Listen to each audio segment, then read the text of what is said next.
Bismillahirrahmanirrahim. Assalamualaikum warahmatullahi wabarakatuh. Alhamdulillahirabbil alamin. Alhamdulillahilladzi hadana li hadza wa ma kunna linahtadiya laula an hadana Allah. Asyhadu an la ilaha illallah wa asyhadu anna Muhammadan abduhu wa rasuluh. Allahumma shalli wa sallim wa barik ala sayyidina Muhammad wa ala ali sayyidina Muhammad. Rabbi syrah li sadri wa yassir li amri wa hlul 'uqdatam min lisani yafqahu.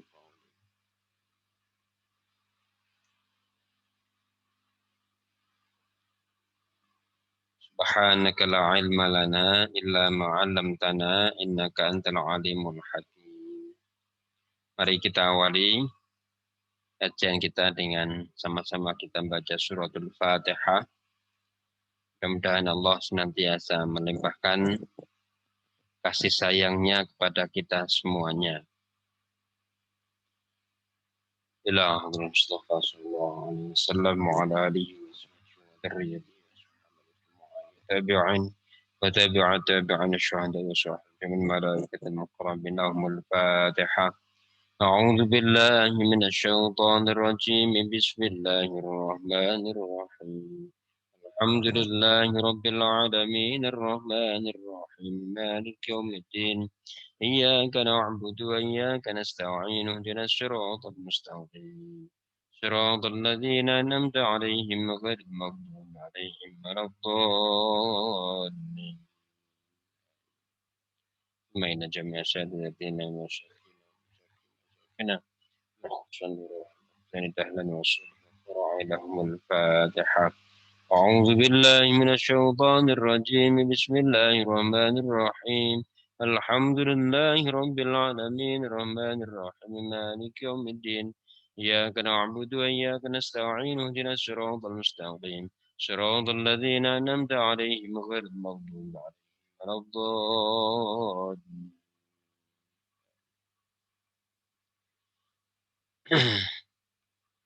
Bismillahirrahmanirrahim. Kita lanjutkan sekarang di surah An-Nasr. Surah An-Nasr. A'udzu billahi minasyaitonir rajim. Bismillahirrahmanirrahim. Idza jaa nasrullahi wal fath wa ra'aitan nasa yadkhuluna fi dinillahi afwaja. Fasabbih bihamdi rabbika wastaghfir innahu kana tawwaba.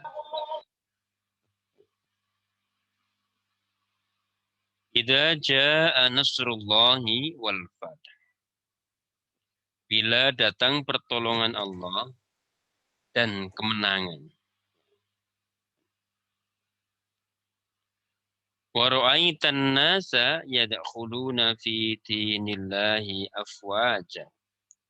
Kamu akan melihat banyak orang berbondong-bondong masuk agama Allah. Fasabbih bihamdi rabbika wastaghfir. Maka bertasbihlah dengan memuji Tuhanmu dan mintalah ampun kepadanya. Innahu kana tawwaba, sungguh ia yang maha penerima taubat.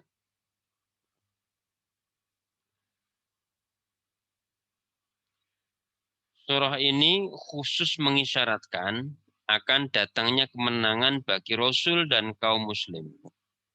Dan kemudian disusul dengan membanjirnya orang menerima Islam. Hendaknya peristiwa tersebut disyukuri dengan baik sebagai karunia Allah. Dengan bertasbih dan bertahmid serta beristighfar. Dan menjauhi sikap sombong. Allah akan membuka pintu maafnya kepada mereka yang kembali kepadanya, termasuk penduduk Mekah yang semula menjadi musuh yang gigih melawan Muhammad. Tersirat dalam ayat itu anjuran agar kemenangan harus disikapi dengan tawadhu, bukan dengan rasa bangga dan sombong. Karena pada hakikatnya keberhasilan manusia tidak lepas dari pertolongan Allah. Bangga dan sombong dapat membuka petaka baru yang lebih luas dan sangat merugikan. Nah, ini mengapa setelah kata fasabbih bihamdi rabbika itu ada kata fastaghfir, beristighfarlah. Dalam penangkapan Prof. ini ada kesan supaya kita tidak terjerumus ke dosa kebanggaan karena kita merasa menang atau berhasil ya. Keberhasilan yang kita raih itu tidak akan terjadi kecuali karena pertolongan Allah. Maka memuji Tuhanmu harus fasabbih bihamdi rabbika. Sucikanlah Tuhanmu, bertasbihlah kepada Tuhanmu dan dengan memujinya wastaghfir, tetapi tetap iringi istighfarlah kepada Allah karena siapa tahu di situ muncul kesombongan, kebanggaan yang melebihi batas karena keberhasilan yang sudah kita raih. Ini penting sekali, setiap keberhasilan itu harus disikapi dengan penyandaran kepada Allah.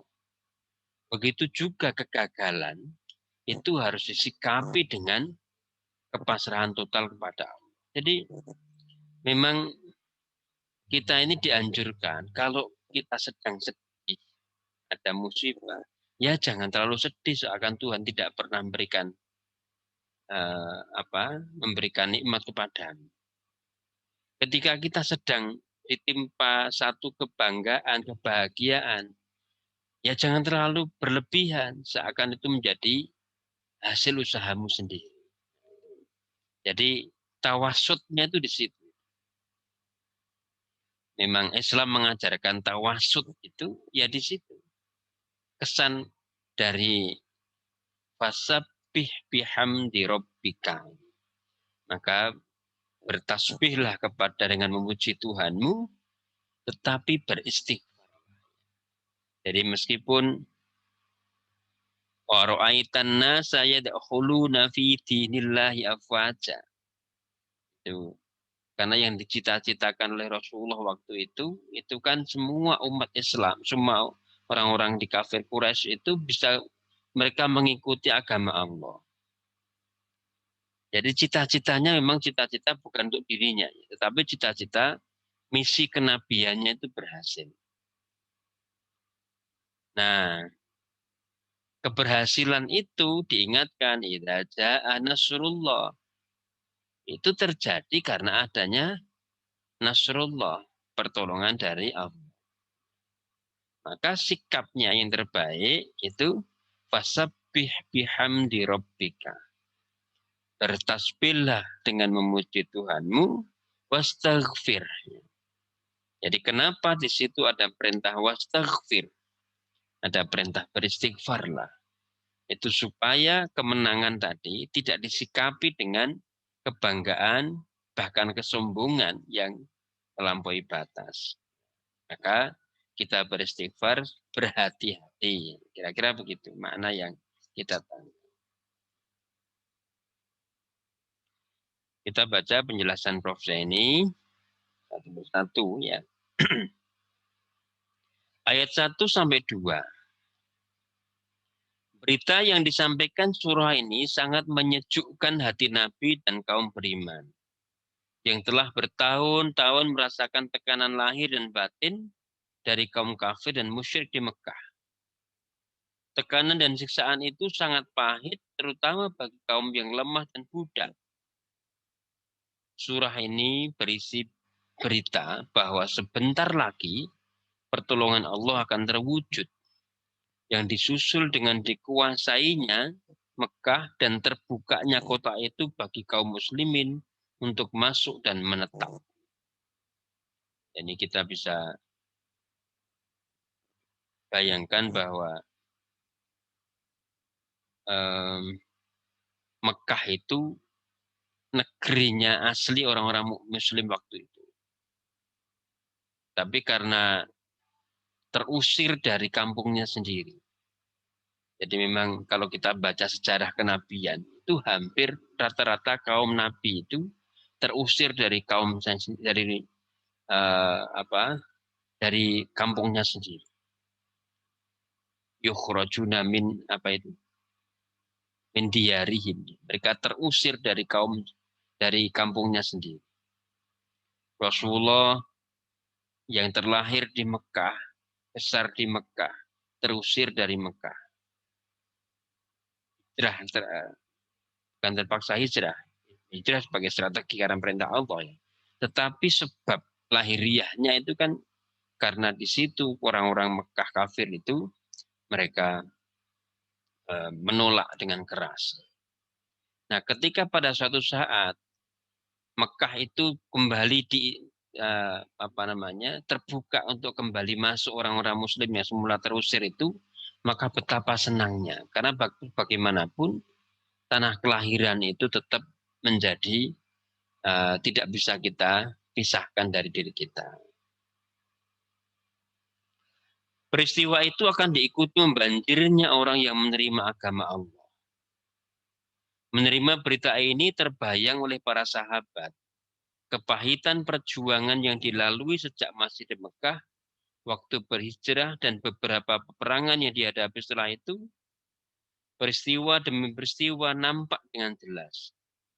Dengan bersyukur pada Allah atas pertolongan dan karunia-Nya, membuat mereka tabah dan kuat menempuh masa sulit selama ini. Mereka membayangkan kemenangan yang tak lama lagi akan mereka rasakan. Dengan bersyukur kepada Allah, Dia yang menjanjikan bahwa kesulitan yang dihadapi dengan ketabahan akan berakhir dengan kemudahan. Setelah dikuasainya Mekah, tiada lagi orang yang takut dan khawatir menyatakan imannya kepada Rasul dan risalahnya.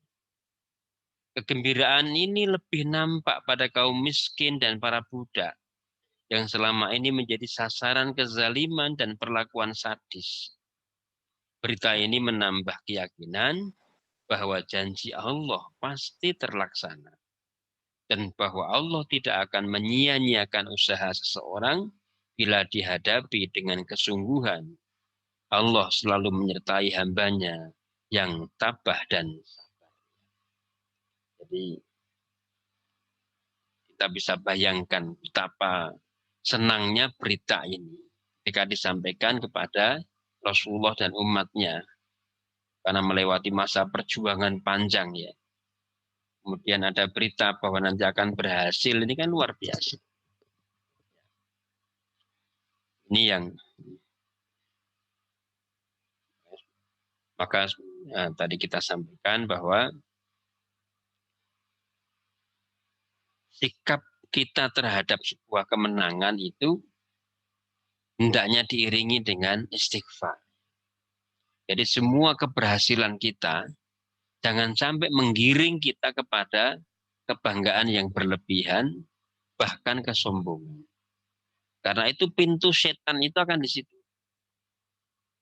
Orang yang ditimpa kesusahan, pintu setannya adalah dia akan masuk menyusup untuk mengumpat Tuhan. Seakan ini Tuhan tidak adil. Salah satu pintu setannya di situ. Orang yang diberikan kemenangan, ini seakan itu adalah kehebatannya sendiri. Jadi memang harus hati-hati. Harus hati-hati. Makanya ketika sedih jangan terlalu bersedih, ketika bergembira itu juga jangan terlalu melampaui batas. Kita memang diperintahkan hidup di dunia itu bahagia. Itu perintah. Jadi bahagia itu bukan sekedar pilihan, tapi perintah. Qul bifadlillahi wa bidzalika falyafrah. Faliyafrahu itu kan perintah. Hendaklah kalian itu bahagia, bergembira. Katakanlah dengan karunia-Nya Allah dan rahmat-Nya itu kamu bisa berbahagia. Jangan sampai hidup kita ini murung aja, seakan kita tidak pernah diberikan nikmat dari Allah. Tetapi juga jangan terlalu melampaui batas. Nah, itu bahasanya. Jadi memang di dunia hidup itu harus kita buat bahagia. Harus ditanggapi dengan senang.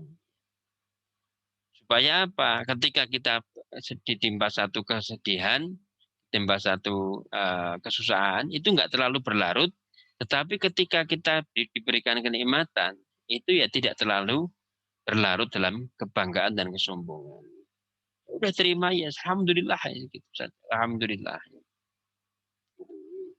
Ini penting sekali kita sikap. Ini makna tawasud itu di berbagai segi itu kalau Rasulullah mengatakan khairul umuri awsatuha itu ya kira-kira begitu itu maknanya.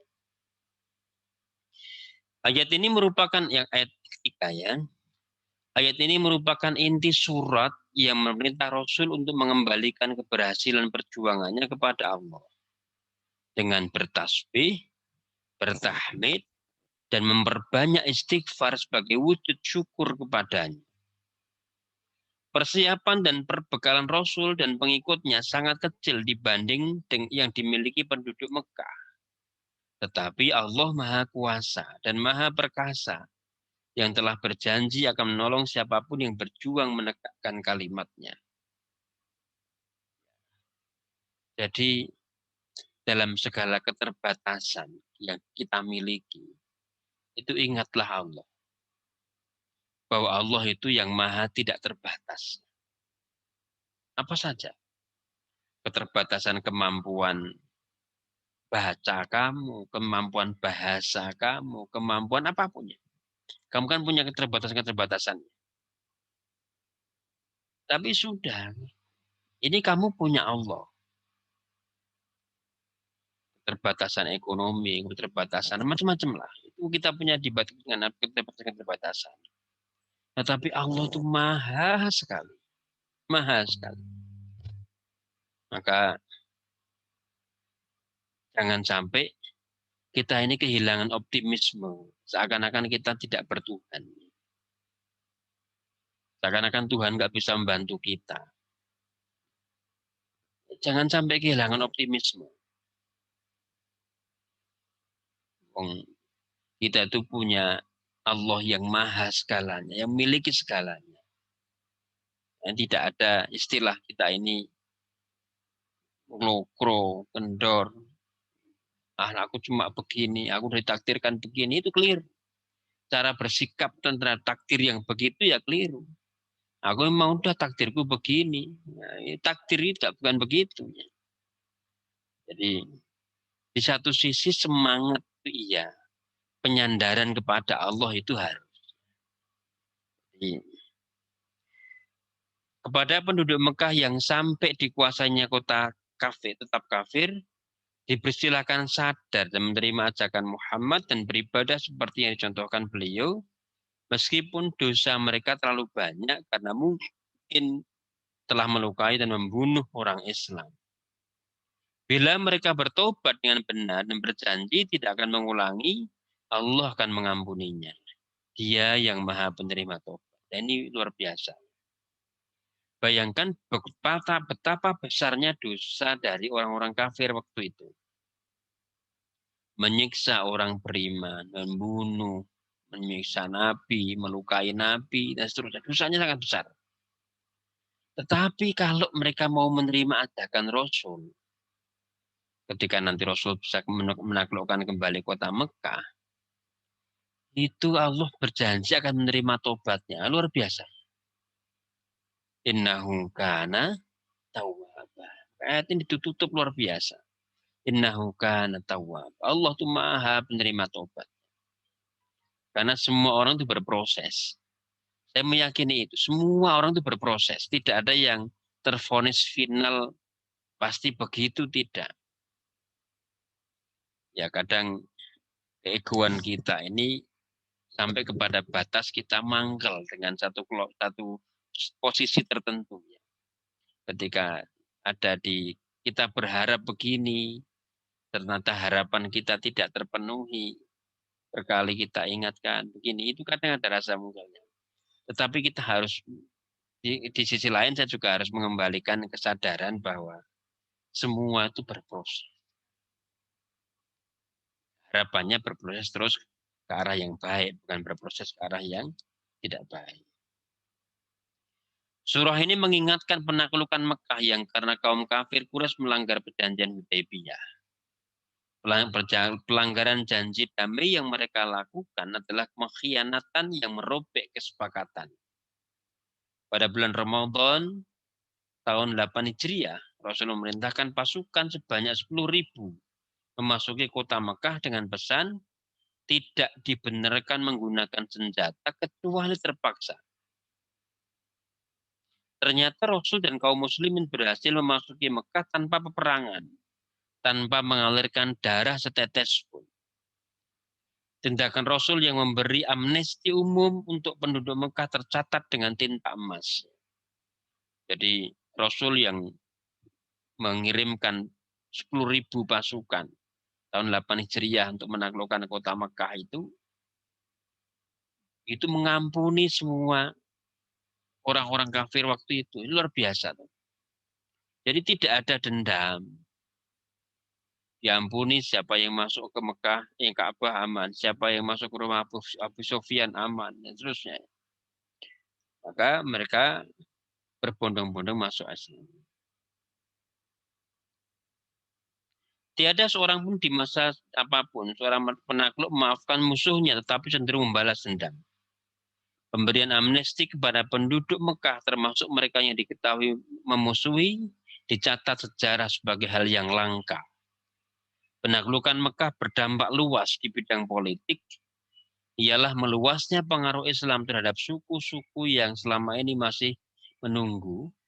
Sedang di bidang agama dibersihkan semua unsur kemusyrikan, terutama yang berada di sekitar Ka'bah.